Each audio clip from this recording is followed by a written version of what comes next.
యేసు రక్తమే జయం, యేసు రక్తమే జయం, శిలువ రక్తమే జయం. అసలు మనకి జయాన్ని ఇచ్చిందే యేసు రక్తము. హల్లెలూయా. యేసు రక్తము ద్వారానే పాపికి విడుదల, యేసు రక్తము ద్వారానే పాపికి స్వస్థత, పాపికి స్వస్థత. ఈరోజు ప్రభు యొక్క శ్రేష్టమైనటువంటి ఆయన శరీరమును ఆయన రక్తమును త్రాగటానికి దేవుడు ఇంతకాలం మనలను కాచి కాపాడి మరొక పునరుత్థాన దినమందు ఆయన సన్నిధిలో మరి ఆయన రక్త మాంసములను సేవించేవారుగా మనలను సిద్ధపరిచినందుకు ఆ దేవునికి స్తోత్రాలు. హల్లెలూయా, హల్లెలూయా. ప్రభువు వచ్చు పర్యంతము ఇలా జరగాలి. మనం వెళ్ళిపోతాం, మన పని అయిపోయింది, మనం వెళ్ళిపోతాం. ఇలా ఈ కృపలోకి వచ్చిన వారందరూ కూడా దీనిని ఆచరించాలి. దీనిని క్రైస్తవులకు ఎన్ని పండుగలు ఉన్నాయి?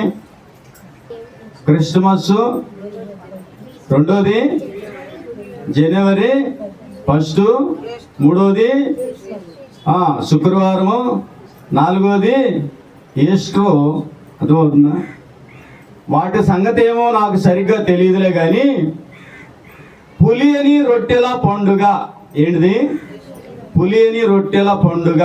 దీనిని యేసు ప్రభు వారు స్థిరపరిచారు. హల్లెలూయా.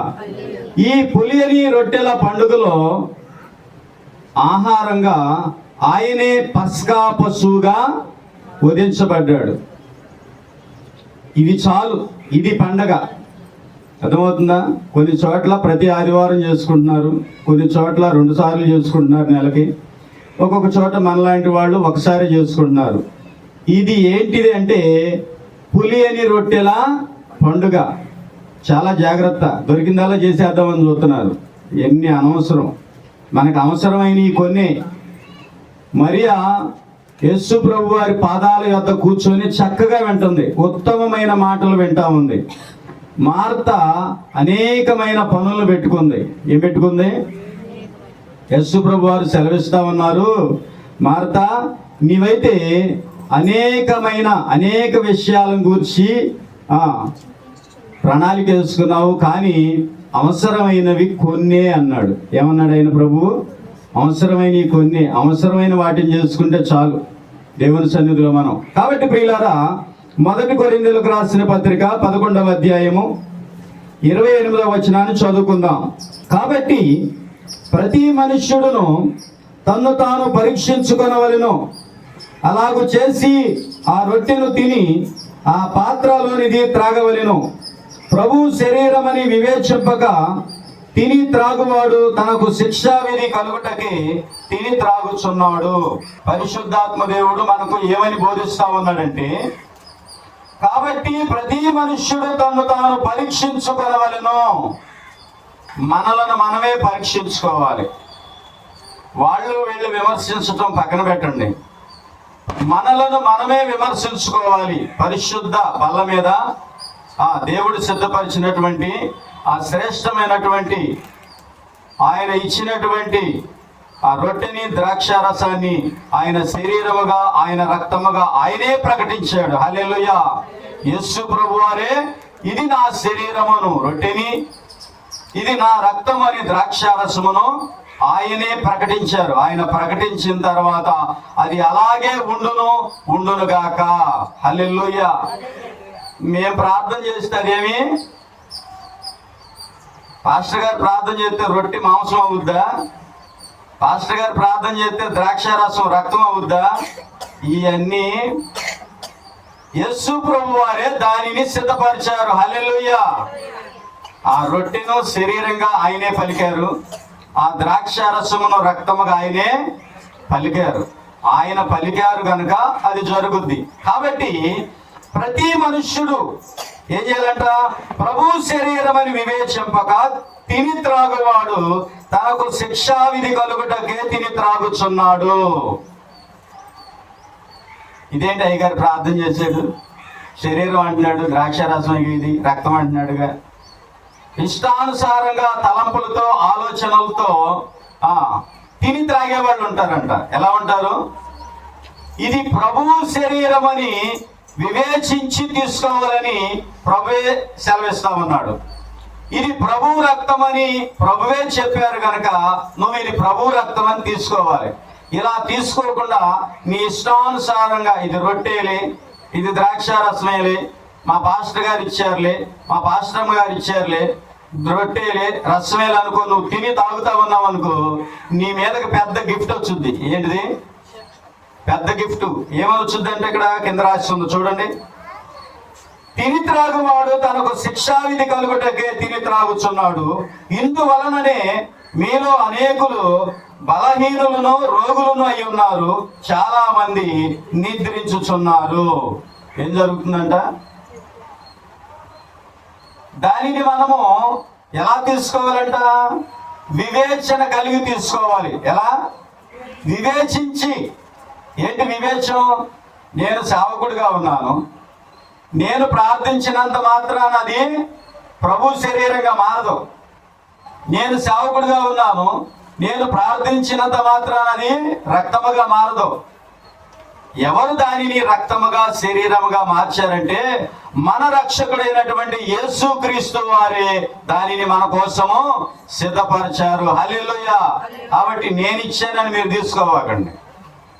ఆయనే మాకు సిద్ధపరిచాడు, ఆయనే మాకు శరీరముగా, ఆయనే మాకు రక్తముగా దీనిని ఇచ్చారు. యేసు ప్రభువే మాకు ఇచ్చారని వివేచన కలిగి తీసుకోవాలి. మేము ఇచ్చామని తీసుకుంటే ఇది ఇలాగే ఉంటుంది. ఎలా ఉంటుంది? బలహీనలు అయిపోతా ఉన్నారంట, రోగులు అయిపోతా ఉన్నారంట, ఇంకా కొంతమంది నిద్రిస్తా ఉన్నారంట. నిద్రించడం అంటే ఏంటి? అది మనకు తెలుసు.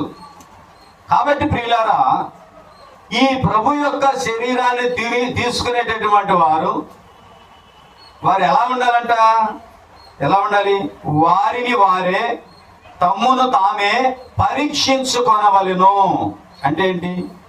నీ దగ్గరైనా ఏదైనా సరే అపవిత్రత ఉన్నా, దుర్మార్గత ఉన్నా, దోషం ఉన్నా, పాపం ఉన్నా, శాపం ఉన్నా, ఏదున్నా నువ్వు కన్నీటితో ప్రార్థించి ముందు వాటిని వదిలించుకోవాలి. ఏం చేయాలి?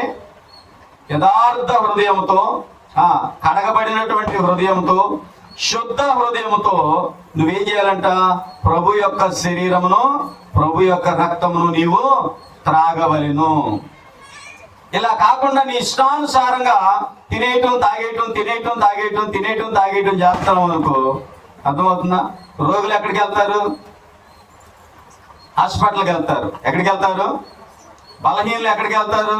ఎక్కడ ఉన్న వాళ్ళు అక్కడే ఉంటారు, ఇక వాళ్ళని పట్టించుకోరు ఎవరు. నిద్రించే వాళ్ళు ఎక్కడ ఉంటారు? వాళ్ళకు సపరేట్ ప్లేస్ ఉంటుంది అనమాట, రెస్ట్ తీసుకునే ప్లేస్. అక్కడికి వెళ్ళిపోతారు. అందుకని మనము మనలను మనమే పరీక్షించుకోవాలి, మనలను మనమే పరిశీలించుకోవాలి. దేవుని వాక్యం కనపడతా ఉన్న చూడండి, మత్తయి సువార్త 26:20. వారు భోజనము చేయుచుండగా యేసు ఒక రొట్టె పట్టుకొని దానిని ఆశీర్వదించి విరిచి తన శిష్యులకిచ్చి, మీరు తీసుకొని తినుడి, ఇది నా శరీరం అని చెప్పెను. మరియు ఆయన గిన్నె పట్టుకొని కృతజ్ఞతాస్తుతులు చెల్లించి వారికిచ్చి, దీనిలోనిది మీరందరూ త్రాగుడి, ఇది నా రక్తము, అనగా పాప క్షమాపణ నిమిత్తము అనేకుల కొరకు చిందింపబడుచున్న నిబంధన రక్తము. నా తండ్రి రాజ్యములో మీతో కూడా నేను ఈ ద్రాక్ష రసము కొత్తదిగా త్రాగు దినము వరకు ఇకను దాని త్రాగనని మీతో చెప్పుచున్నాను. అంతటా వారు కీర్తన పాడి ఒలీవల కొండకు వెళ్ళిరి. ఎవరి రాజ్యం అంట? తండ్రి రాజ్యం వచ్చినప్పుడు అందరితో కలిసి ప్రభువు క్రొత్త ద్రాక్ష రసముగా త్రాగుతానని సెలవిస్తా ఉన్నారు. ఎప్పుడు వచ్చుద్ది? ఆ తండ్రి రాజ్యం ఎప్పుడు వచ్చుద్దంట? వచ్చుద్ది, 1000 ఏళ్ల పరిపాలన వచ్చుద్ది. యేసు ప్రభు వారు యెరూషలేములో ఉండి ప్రపంచం మొత్తాన్ని ఆయన ఒక్కడే వెళ్తాడు. అర్థమవుతుందా? ఈ రాకడ ముందుంది. రకరకాలుగా వాక్యం బోధించుకుంటున్నారు, ఏం పర్వాలేదు. ఎవరైనా తప్పులు చెప్పినా ఉపయోగం ఏం లేదు. దేవుని కోసం మంచిగా చెప్తే మంచిది. అయితే ద్రాక్షారసం నీకు పరలోకంలో దొరుకుద్దని ఉందా? ఒకవేళ దొరుకుద్దేమో, నాకు తెలీదు. ప్రస్తుతానికి ఇక్కడైతే మనకు దొరుకుతుంది. దేవుని రాజ్యం వచ్చినప్పుడు ఆయన తన ప్రజలందరితో కలిసి క్రొత్తదిగా నేను తాగుతానని సెలవిస్తా ఉన్నారు. ఏమని చెప్పారు? ఆయన ఒక రొట్టె పట్టుకొని దానిని ఆశీర్వదించి విరిచి శిష్యులకు ఇచ్చి, మీరు తీసుకొని తినుడి, ఇది నా శరీరం అని చెప్పాను. ఆయన ద్రాక్షారసపు గిన్నెను పట్టుకొని దానిని కూడా ఎత్తి ప్రార్థించి ఆశీర్వదించి, మీరందరూ దీనిని తాగుడి, ఇది నా రక్తం అని ప్రభువు సెలవిచ్చాను. ఏమని సెలవిచ్చారు? ఆయన నా శరీరము నా రక్తం అని యేసు ప్రభు వారే చెప్పారు. కాబట్టి బల్లలో పాలు పంపులు పొందే మీరు అందరూ కూడా ఇది రొట్టె అని అనుకోవద్దు, మీరు ఇది ద్రాక్షారసం అని మీరు అనుకోవద్దు. మీరు అలా అనుకునే వాళ్ళైతే మీరు బలహీనులుగా ఉంటారు. అలా అనుకోవడానికి వీల్లేదు. ఆయన సిద్ధపరిచాడు, ఆయన దీనిని మనకు సిద్ధపరిచాడు. ఎందుకు? ఎవడు నా శరీరము తినునో, ఎవడు నా రక్తము త్రాగునో వాడే నిత్య జీవము కలవాడు. నిత్య జీవం ఎవరి దగ్గర ఉంటుందంట? యేసు ప్రభు శరీరాన్ని, యేసు ప్రభు రక్తాన్ని ఎవరైతే తింటారో త్రాగుతారో వారి లోపల నిత్య జీవం అనేది నిలిచి ఉంటది. హల్లెలూయా.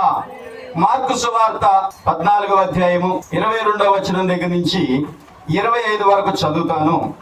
వారు భోజనము చేయుచుండగా ఆయన యొక్క రొట్టెను పట్టుకొని ఆశీర్వదించి విరిచి వారికి ఇచ్చి, మీరు తీసుకొనుడి, ఇది నా శరీరం అనెను. చూసారా? మార్కు సువార్తలో కూడా చక్కగా కనపడుతుంది. ఆయన భోజనము చేయుచుండగా ఒక రొట్టె పట్టుకొని ఆశీర్వదించి విరిచి వారికి ఇచ్చి, మీరు తీసుకొనుడి, ఇది నా శరీరం అనెను. పిమ్మట ఆయన గిన్నె పట్టుకొని కృతజ్ఞతాస్తుతులు చెల్లించి దాని వారికి ఇచ్చెను. వారందరూ దానిలోనిది త్రాగిరి. అప్పుడు ఆయన, ఇది నిబంధన విషయమై అనేకుల కొరకు చిందింపబడుచున్న నా రక్తము, నేను దేవుని రాజ్యములో ద్రాక్షారసము క్రొత్తదిగా త్రాగు దినము వరకు ఇకను దానిని త్రాగనని మీతో నిశ్చయముగా చెప్పుచున్నాను అనెను. చూసారా? మార్క్స్ వార్తలో కూడా మనకు చక్కగా కనపడుతుంది. యేసు ప్రభు వారే రొట్టెను విరిచి వారికి ఇచ్చి, ఇది నా శరీరం అని సెలవిచ్చెను. యేసు ప్రభు వారే ద్రాక్షారసపు పాత్రను ఆశీర్వదించి వారికి ఇచ్చినప్పుడు వారందరూ కూడా దానిని త్రాగిరని మనకు లేఖనం కనపడతా ఉంది. కాబట్టి ఇది ప్రభు శరీరము, ప్రభు రక్తము అని మనము దానిని వివేచన ఉండాలి. ఏముండాలి? వివేచన లేని వాడు ఎలాంటి వాడు? వివేచన కలిగిన నరుడు ధన్యుడు అని రాయబడి ఉంది. ఏంటంట? వివేచన కలిగినటువంటి నరుడు ధన్యుడు. దేవునిది ఏదైనా సరే దానిని మనం చాలా వాల్యూగా చూడాలి.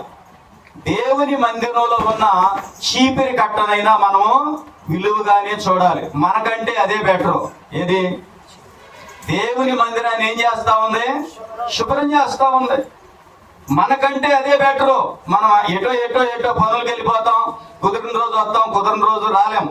అది అక్కడే ఉండి ఏం చేస్తుందంటే కనిపెట్టుకొని ఎప్పుడు శుభ్రం చేయాలని ఎదురు చూస్తూ ఉంటుంది. అందుకని దేవుని సన్నిధిలో ఏ వస్తువునైనా సరే విలువగానే చూడాలి. ఎందుకంటే అవన్నీ కూడా దేవుని నిర్జీవ వస్తువులే, జీవం లేని వస్తువులే. అవన్నీ ఎవరు పని చేస్తారు? దేవుని పని చేస్తా ఉన్నాయి. హల్లెలూయా.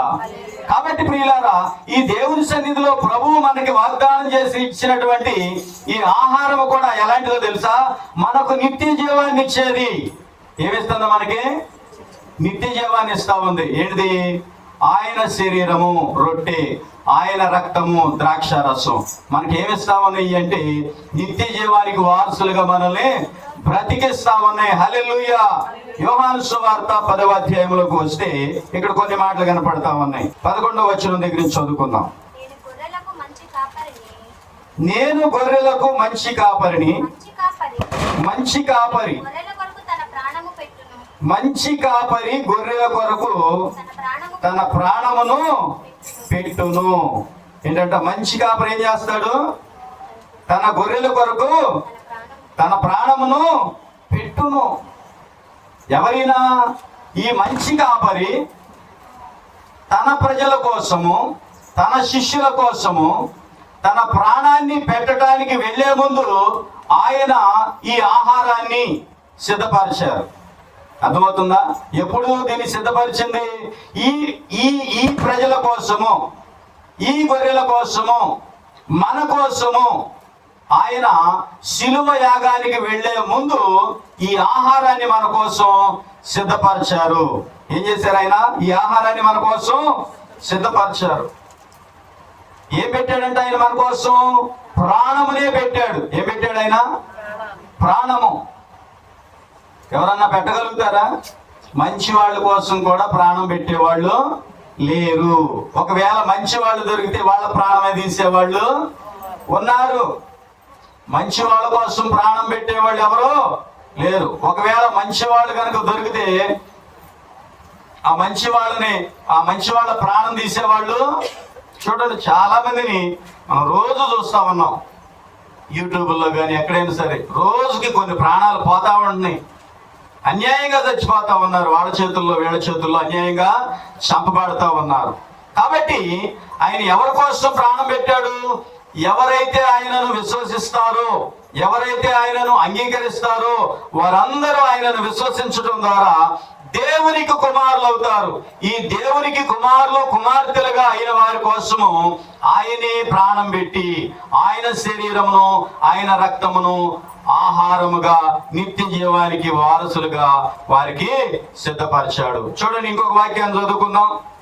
లూకా సువార్త 22వ అధ్యాయము 25వ వచనం, 18వ వచనం దగ్గర చదువుకుందాం. ఇక మీదట దేవుని రాజ్యము వచ్చు వరకు నేను ద్రాక్షారసము త్రాగనని మీతో చెప్పుచున్నాను. పిమ్మట ఆయన ఒక రొట్టె పట్టుకొని కృతజ్ఞతాస్తుతులు చెల్లించి దాన్ని విరిచి వారికిచ్చి, ఇది మీ కొరకు ఇయ్యబడుచున్న నా శరీరము, నన్ను జ్ఞాపకము చేసుకొనుటకు దీనిని చేయుడని చెప్పెను. ఆ ప్రకారమే భోజనమైన తరువాత ఆయన గిన్నెయు పట్టుకొని, ఈ గిన్నె మీ కొరకు చిందింపబడుచున్న నా రక్తము వలనైన క్రొత్త నిబంధన, ఇదిగో నన్ను అప్పగించు వారి చెయ్యి నాతో కూడా ఈ బల్ల మీద ఉన్నది. లూకా సువార్తలో కూడా యేసు ప్రభు వారు క్లియర్ గా చెప్తా ఉన్నారు. ఏమని చెప్తున్నారంటే, రొట్టెను వారికి ఇచ్చారు, మరి ద్రాక్షారసము కూడా వారికి ఇచ్చారు. కృతజ్ఞతాస్తుతులు చెల్లించి ప్రార్థించి విరిచి వారికి ఇచ్చి, ఇది నా శరీరము, ఇది నా రక్తము, దీనిని మీలో మీరు త్రాగుడి. ఏం చేయాలంట? ఎందుకని? నిత్య జీవానికి వారసులం గనుక ఆయన ఆ ఆహారాన్ని మనకు ఇస్తూ ఉన్నాడు. నిత్య జీవానికి వారసులము గనక ఆయన ఆహారాన్ని మనకు సిద్ధపరిచాడు. కాబట్టి ప్రియులారా, యోహాను సువార్తలోకి వచ్చిన తర్వాత 13వ అధ్యాయంలో కొన్ని మాటలు కనపడతా ఉన్నాయి. 10వ వచనం చదువుకుందాం. యేసు అతను చూచి, స్నానము చేసిన వాడు పాదములు తప్ప మరేమీ కడుక్కోనక్కర్లేదు, అతడు కేవలము పవిత్రుడయ్యను. మీరును పవిత్రులు, కానీ మీరు అందరూ పవిత్రులు కారనెను. చూసారా? స్నానం చేయటం అంటే ఏంటి? యేసుక్రీస్తు నామములో బాప్తిస్మం పొందిన మీరందరూ కూడా ఏం చేశారంట? స్నానం చేశారు. అయితే స్నానం చేసిన వాడు చేయాల్సిన పని ఏంటి? ఎటన్నా బయటికి వెళ్ళి వచ్చినా లోపలికి వచ్చినా కాళ్ళు కడుక్కుంటే సరిపోద్ది. ఈ కాళ్ళు కడుక్కోకుండా తిరిగే వాళ్ళు కూడా ఉంటారు. అంటే ఏంటి? ఈ కొంచాన్ని కూడా శుభ్రం చేసుకోకుండా వచ్చేసి ఆ ప్రభు యొక్క ఆ బల్ల మీద ఆ ప్రభు యొక్క ఆ శరీరమును ఆయన యొక్క రక్తమును కూడా ఇష్టానుసారంగా, చూసారా? మారు మనసు పొందక ముందు ఒప్పుకున్న పాపాలు మారు మనసు పొందిన తర్వాత ఒప్పుకుంటున్నామా? ఒప్పుకుంటా ఉన్నాయి. అసలు ఏదన్నా ఒకటి అరా కొరా ఉంటాయి ఏదో. అర్థమవుతుందా?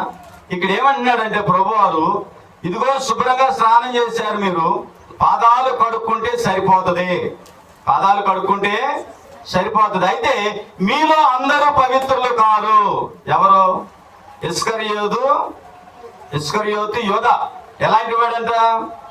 పవిత్రుడు కాలేదు. కాబట్టి ఇక్కడ మనం చూసినప్పుడు చూడండి, ఆయన ఈ అధ్యాయం అంతా చూస్తే వాళ్ళతో మాట్లాడుతా వాళ్ళని కూర్చోబెట్టి వాళ్ళ పాదాలు కడిగి ఏం చేశారు? ఆయన ఒక టవల్ తీసుకొని ఒక తుండు తీసుకొని వారి పాదాలు మొత్తం శుభ్రంగా తుడిచినట్లు మనకు కనపడతా ఉంటుంది. సాతాను యూదాలోనికి ప్రవేశించింది అనమాట. ఎందుకు బట్టి? అపవిత్రుడిగా ఉండి ప్రభు యొక్క శరీరమును ప్రభు యొక్క రక్తమును త్రాగాడు. ఎలా ఉండి? అపవిత్రుడిగా ఉండి ప్రభు యొక్క శరీరమును, ప్రభు యొక్క రక్తమును త్రాగాడు.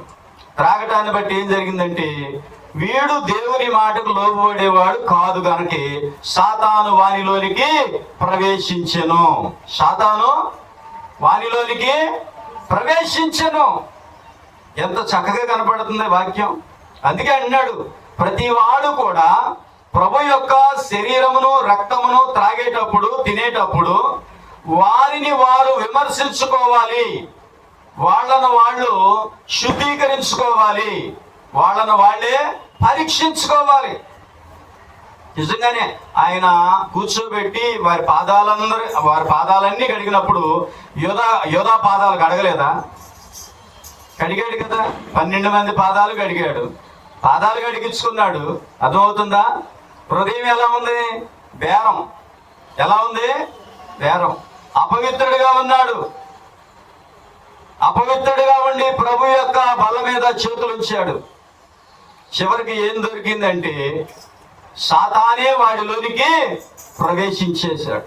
కాబట్టి ప్రతి మనుష్యుడు తను తాను పరీక్షించుకొనవలెను, అలాగూ చేసి ఆ రొట్టెను తిని ఆ పాత్రలోని త్రాగవలెను. ప్రభు శరీరమని వివేచింపక తిని త్రాగువాడు తనకు శిక్షావిధి కలుగుటకి తిని త్రాగుచున్నాడు. మొట్టమొదటి వికెట్ ఎవరో? యోధానే. ఏంటంట? యోధానే దొరికిపోయాడు అక్కడ. చాలా జాగ్రత్త. మనం తీసుకునేటటువంటి రొట్టె, మనం తీసుకునేటటువంటి ద్రాక్షారసము, రొట్టె ద్రాక్షారసం అని మీరు అనుకుంటున్నారు. దేవుని సన్నిధిలో, ఆయన ఇంటిలో, ఆయన పరిశుద్ధ మందిరంలో ఇవ్వబడేటటువంటి ఆ రొట్టె, ఆ ద్రాక్షారసము సాక్షాత్తు యేసుక్రీస్తు వారు తన నోటితో ఒప్పుకున్నటువంటి ఆయన శరీరముగా ఉన్నది, ఆయన నోటితో ఒప్పుకున్నటువంటి ఆయన రక్తముగా ఉన్నది. దానిని ఎంతో భయముతోనూ జాగ్రత్తతోనూ తీసుకోవాలి. ఎంతో భయముతో, ఎంతో జాగ్రత్తతో తీసుకోవాలి. పూర్తిగా మనము మన హృదయాన్ని శుభ్రంగా మార్చుకొని, మన హృదయాన్ని మనం తెల్లగా మార్చుకొని, నిబ్బరమైనటువంటి హృదయముతో, ఏ దోషారోపణ చేయబడినటువంటి హృదయముతో ప్రభు యొక్క బలను మనము తీసుకోవాలని దేవుని వాక్యము సెలవిస్తా ఉంది. కాబట్టి ప్రియులారా, ఇక్కడ చూస్తే కొరింథీయులకు రాసినటువంటి పత్రిక 5వ అధ్యాయము 6వ వచనం చదువుకుందాం. మీరు అతిశయపడుట మంచిది కాదు, పులిసిన పిండి కొంచెమైనను ముద్దంతయు పులియజేయునని మీరు ఎరుగరా. చాలా మంది చాలా అతిశయపడతా ఉంటారంట. నీ లోపల ఏముందో నువ్వు చూసుకోవాలని దేవుని వాక్యం సెలవిస్తా ఉంది. నీ లోపల ఏదైనా పులిసినది ఉంటే, ఏంటిది పులిసినది? ఏముందో ఇది ఈ అధ్యాయం స్టార్టింగ్ లో ఏముందంటే జారత్వం గురించి రాయబడింది. ఈ జారత్వం గురించి, సంఘంలో ఉన్నటువంటి జారుల గురించి చెప్పుకుంటా వచ్చి ఈ మాటలు పౌలు గారు సెలవిస్తా ఉన్నాడు. ఇంకా యువతల పక్క వచ్చామనుకోండి, 6వ అధ్యాయంలో కొన్ని మాటలు కనపడతా ఉన్నాయి. ఏమని? 9వ వచనంలో, అన్యాయస్తులు దేవుని రాజ్యములకు వారసులు కానేరని మీకు తెలియదా? ఎవరంట? అన్యాయస్తులు దేవుని రాజ్యములకు వారసులు కానేరని మీకు తెలియదా? తెలుసుకోవాలి మనం. అన్యాయంగా ఉండేటటువంటి వారు ఎవరు కూడా దేవుని రాజ్యానికి వారసులు కారు. ఎవరు అన్యాయస్తులు ఎలా ఉంటారంటే, జారులైనను, విగ్రహారాధికులైనను, వ్యభిచారులైనను, ఆడంగితనము గలవారైనను, పురుష సంయోగులైనను, దొంగలైనను, లోబులైనను, త్రాగుబోతులైనను, దోషకులైనను, దోచుకుని వారైనను దేవుని రాజ్యములకు వారసులు కారు. కొంతమంది ఇలాంటి సెక్షన్లో, ఇలాంటి కేటగిరీలో ఉండి కూడా వారి హృదయాన్ని వారు సరి చేసుకోకుండా, వారి హృదయాన్ని వారు కడుక్కోకుండా, అర్థమవుతుందా, యోధా గారు ఎగబడి తినేసినట్టు తినేస్తూ ఉంటారు. కాబట్టి యోధా గారు నిద్రించారా? నిద్రించలేదా? ఏదో విధంగా నిద్రించాడా? నిద్రించలేదా?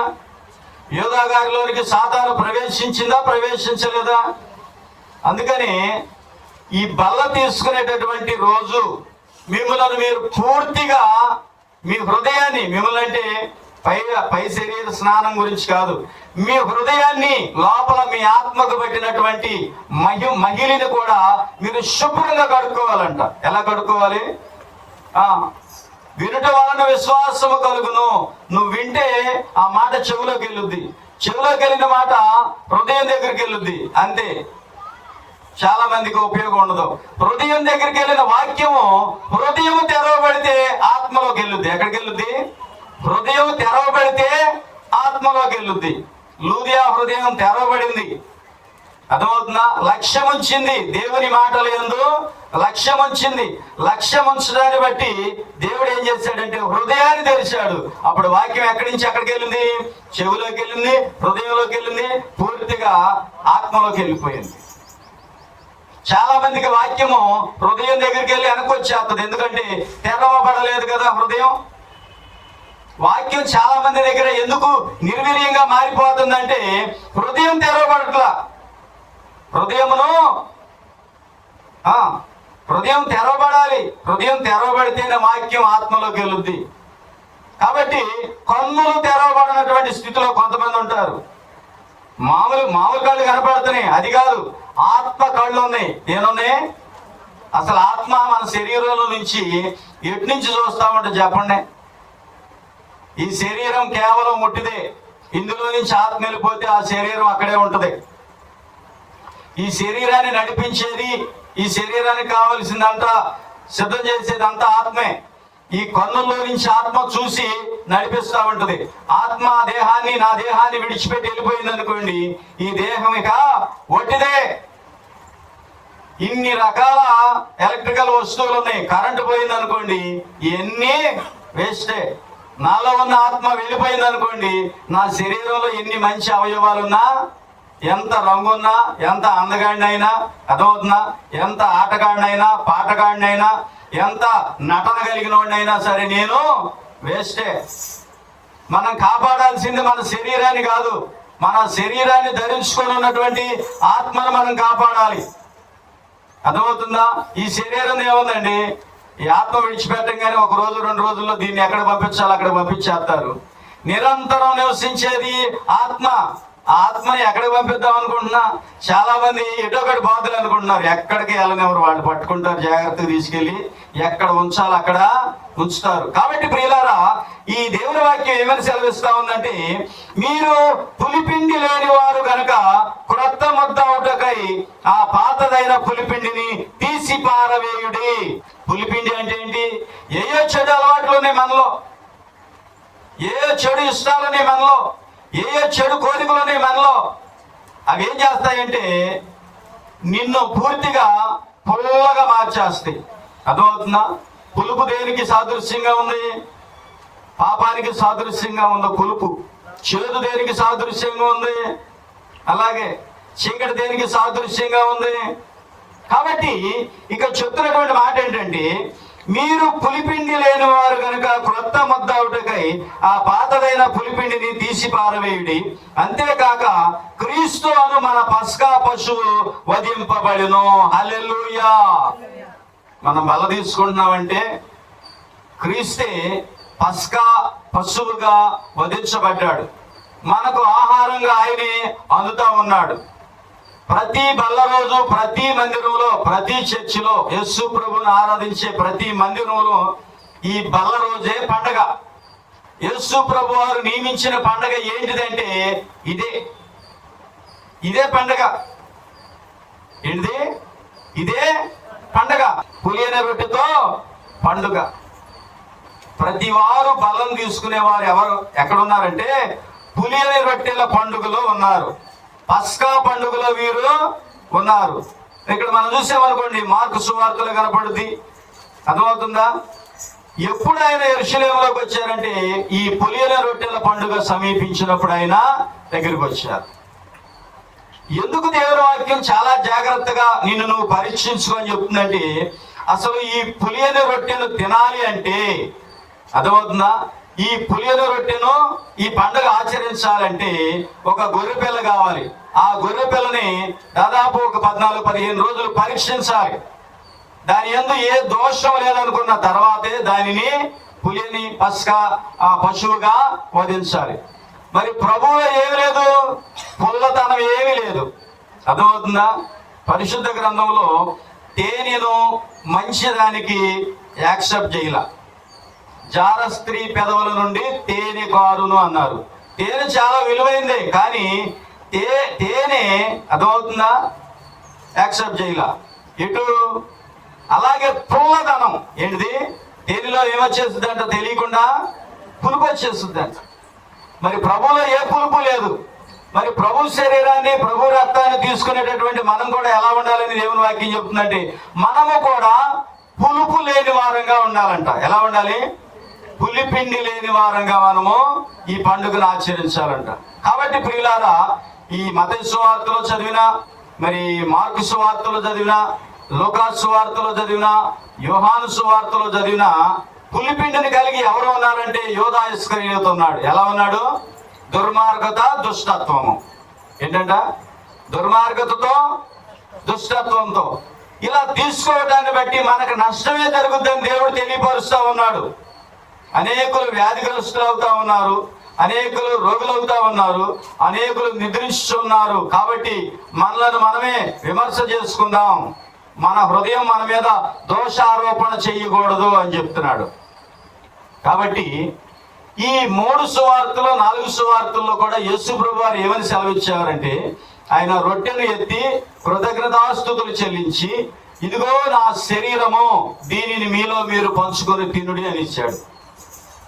అలాగే ఆయన ద్రాక్షారసపు గిన్నెను ఎత్తి, ఇది నా రక్తము, ఇది నా రక్తము, అనేకుల కొరకై చిందింపబడుచున్నటువంటి నిబంధన రక్తము, దీనిని మీ అందరూ మీరు పంచుకొని త్రాగుడి అని ప్రభు సెలవిచ్చారు. అయితే సిలువలో కాల్చినటువంటి రక్తమేమో మనుష్యులు చేసినటువంటి ప్రతి పాపాన్ని కడిగివేయటానికి ఉపయోగపడతా ఉన్నది.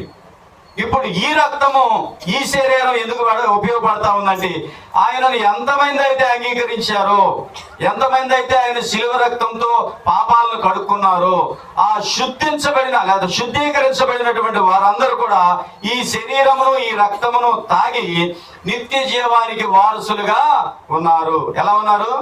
నిత్య జీవానికి వారసులుగా ఉన్నారు. కాబట్టి ప్రియులారా, ఈ పస్కా అనబడినటువంటి పశువుగా ఎవరు ఉన్నారు మనకు అంటే యేసు ప్రభు వారే ఉన్నారు. మరి ఆయనను తినేటటువంటి మనం ఎలా ఉండాలంట? మనము కూడా దుర్మార్గత లేకుండా, దుష్టత్వం లేకుండా, ఈ లోక సంబంధమైనటువంటి పులిపిండి మనలో లేకుండా మనము ఈ రొట్టెను తీసుకోవాలని దేవుని వాక్యము సెలవిస్తా ఉంది. అలాగూ చేసి ఆ పాత్రలోనిది మనము త్రాగవలెను. యేసు ప్రభు వారే మీకు ఇచ్చారు, యేసు ప్రభు వారే నాకు ఇచ్చారు. దీనిని మనం ఎలా ఆచరించాలంట? ప్రతి మనుష్యుడు తనను తాను పరీక్షించుకొని అలాగు చేసి ఆ పాత్రలోనిది, ఆ రొట్టెను తిని త్రాగవలెను. దేవుడు చెప్పినట్లు, ప్రభువు చెప్పినట్లు, దేవుని వాక్యము పరిశుద్ధాత్మ చెప్పినట్లు మనం విందాం. మన హృదయాలు మనము సరి చేసుకుందాం. దేవుడి వాక్యాలు మన హృదయాల్లో స్థిరపరచును గాక. ఆమేన్.